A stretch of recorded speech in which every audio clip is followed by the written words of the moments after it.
Hello everyone at the vinyl community and YouTube. My name is JörgenS and I live in Sweden in a city in north called Sundsvall, and I've been following a couple of record collectors here on YouTube for a while, for many months now, and I've been very interested and influenced by what they were doing, and I've thought to myself, why not? I want to do that too. I want to show my favorite records to others and uh, give recommendations about my favorite music, and hopefully I will meet other record collectors and get recommendations back of new music that I hopefully will like and hopefully will buy.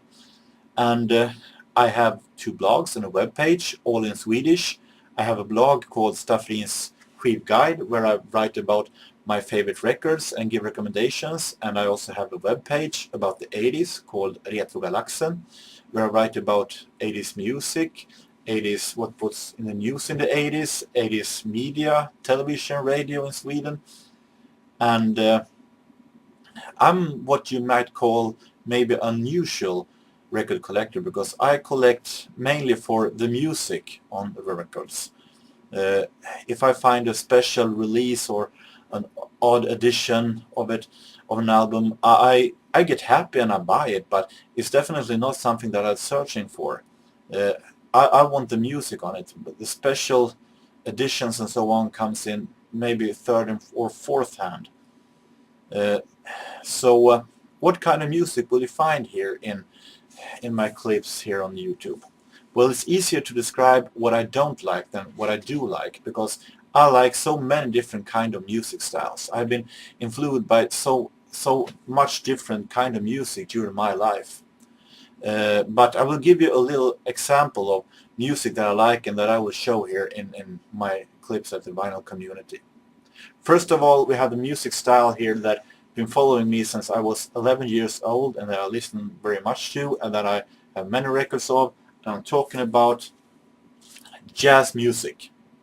I like mostly the old kind of jazz, old jazz, classic jazz, 20s, 30s, 40s, 50s.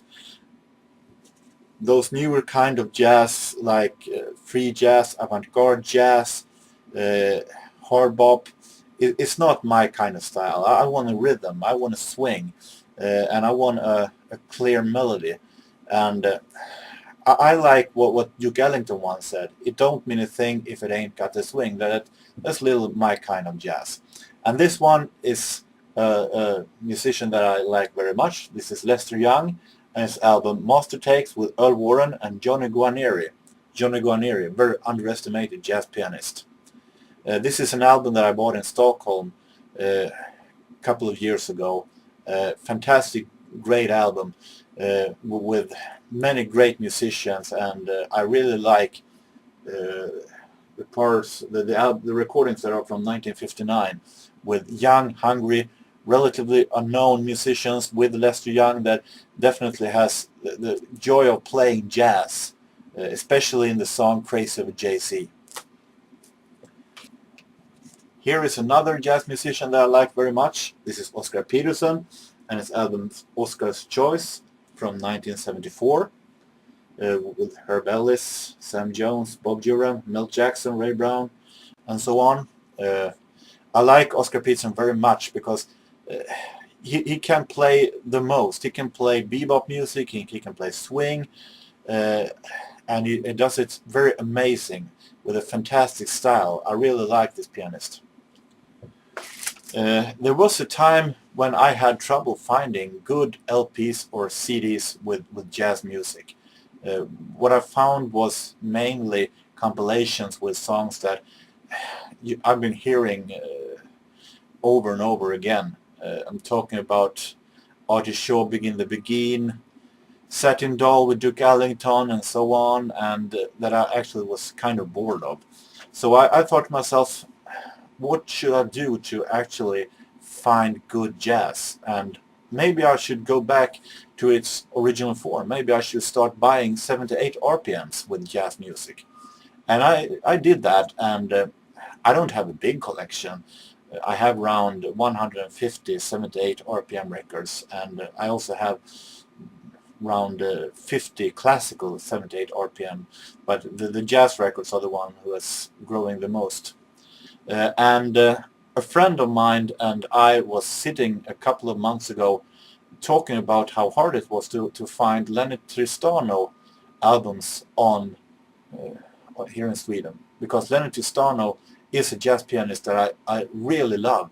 It may be the jazz pianist that I like the most, because I really like how he takes famous jazz melodies and transform them into his own style, into his own melodies, and you can barely hear the melodies, but still it is so amazing. It's jazzy, has a great rhythm in it and a perfect style.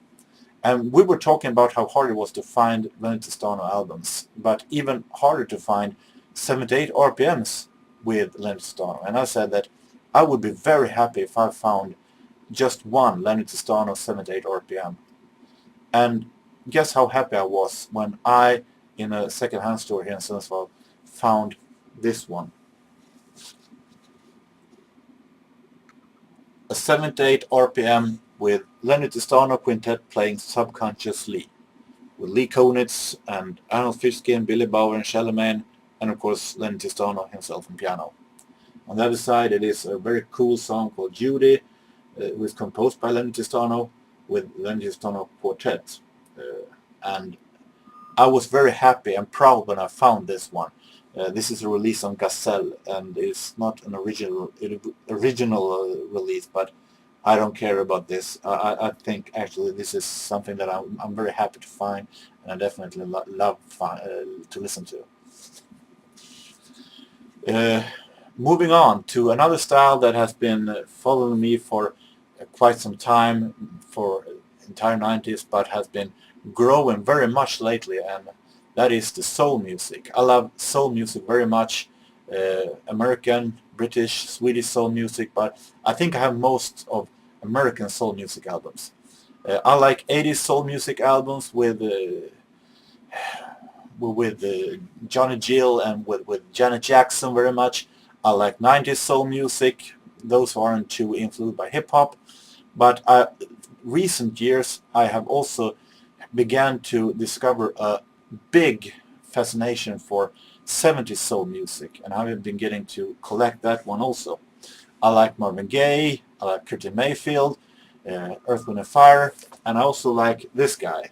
And this is a fantastic album. I think you all see what this is. This is Something to Kill Life by Stevie Wonder, and fantastic album. Very funky, with great melodies, with smooth ballads and very, very great songs. I think this album, it has it all. And this release contains huge lyric books. It also has the single that came along with this album when it was released. Fantastic, marvelous album.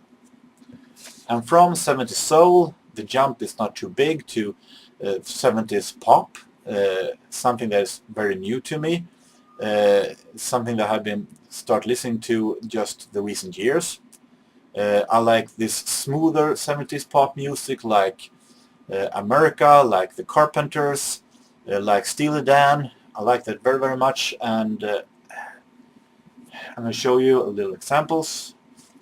Here is America with their album Hideaway from 1978, I think. 76, 1976. This is a fantastic album. I heard it once in my childhood, but didn't care too much of it, and I left it laying mainly.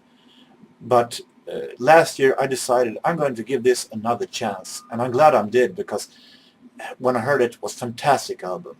Very smooth, very, very nice melodies. I really love this one, and it's produced by Beatles producer George Martin.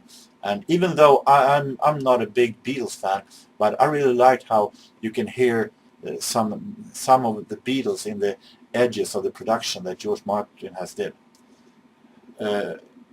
And I really like the song Watership Down. Fantastic song actually from this album.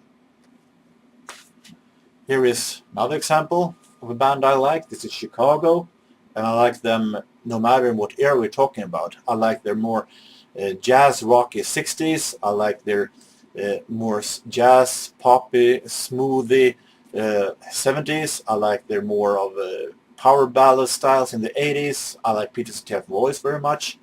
And this is a great album. This is Chicago 11.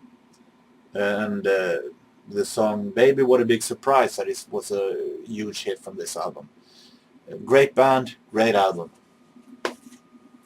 70s is also little in another style that I would also like very much. And I'm talking about what we here in Sweden call slagers. Light pop you might translate into. I like slagers from the 60s and the 70s mainly, and I think it's something that I brought along from home actually. It's something that my parents also used to listen to.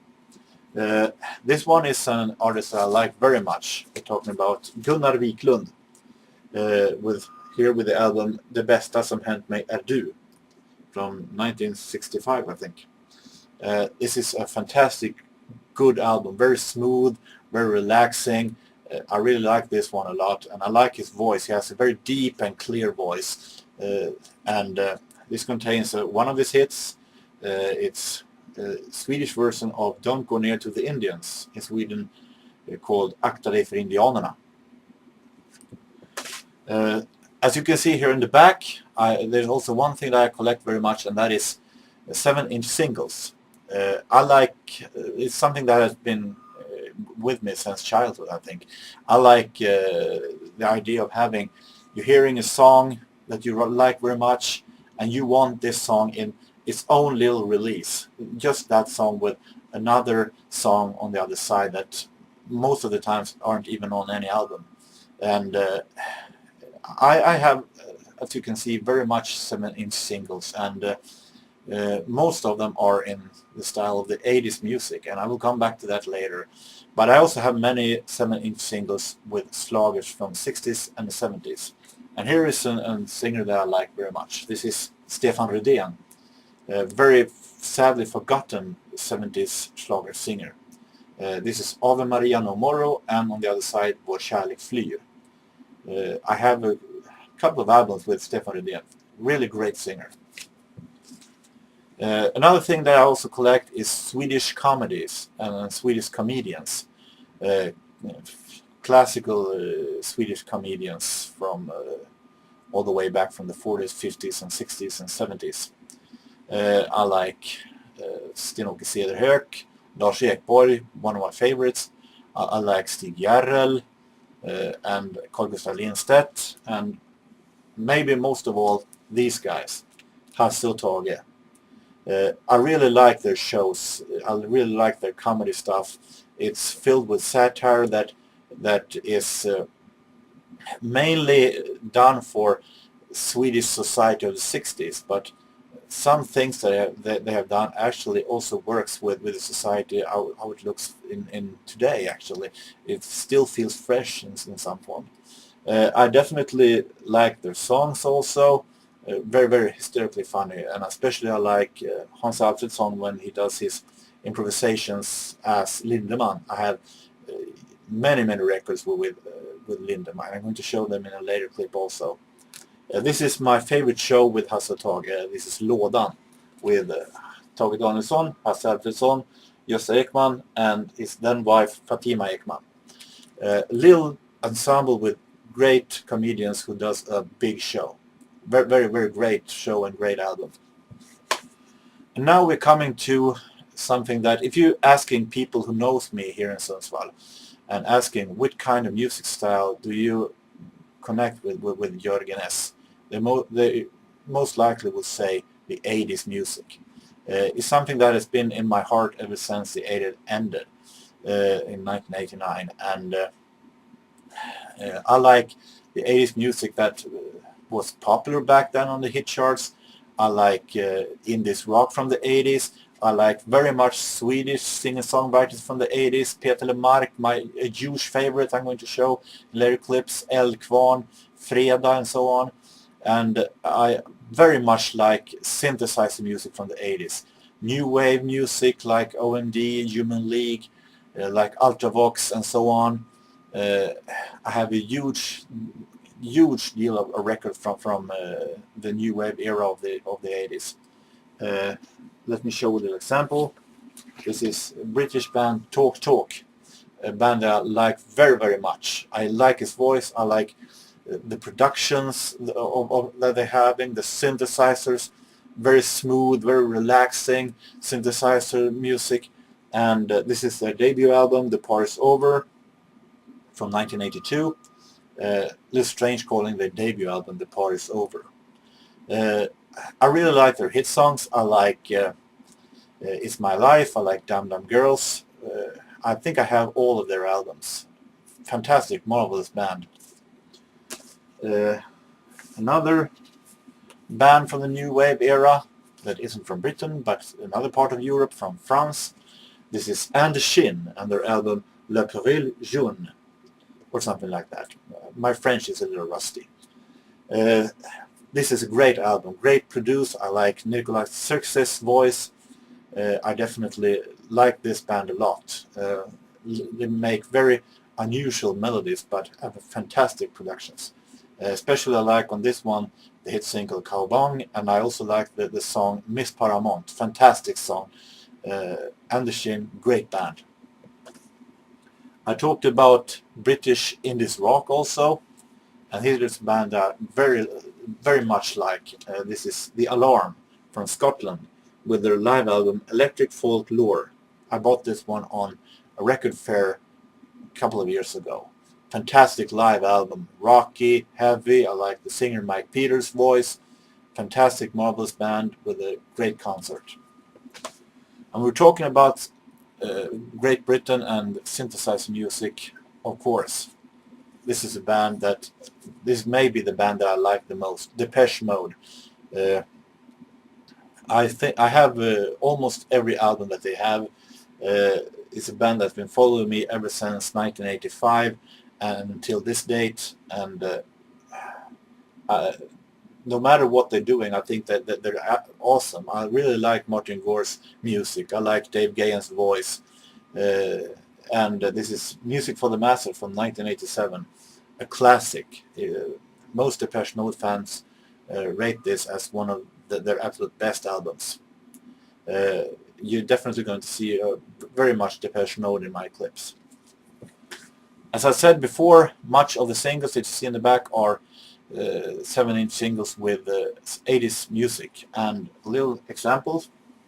This is the very first single of Roxette from 1986, Never Ending Love, a song that first was written by Per Gessle on Swedish, called Svarta Glas. It was written for the Swedish light pop singer Pernilla Wahlgren, but she refused it. She didn't like it, so Per asked Marie Fredriksson, an old friend of his, if she wanted to do it. And despite that her manager never wanted her to do it, she did it, and the rest is history. I wonder what would happen if Pernilla Wahlgren would have said yes to the song. How would the Swedish pop industry look like? That's a question for another time. Here's another example. I have a way actually to like much songs that nobody else actually likes, that is given bad reviews. When I was a teenager, I never liked the British producer Stock Aitken and Waterman. I thought it was too cheesy, and I was in that age when I thought it was very girlish music. But I have discovered that Stock Aitken and Waterman are very smooth. It's very relaxing on listening to their bubblegum disco. And here is a song that isn't too popular among 80s fans, but I like it. This is the Reynolds Girls, I Rather Jack. I like the production, I like the beat, and then they doesn't have maybe the best singing voices, but still it's a great melody, very catchy. So this was just a little example of what I like, and of course I have other music styles that I will show in later clips. I hope you have enjoyed my introduction. I'm a little nervous, this is my very first YouTube video, but I hope you have enjoyed it, and you may leave a comment and you may subscribe. And until next time, hope you see you soon. Bye bye.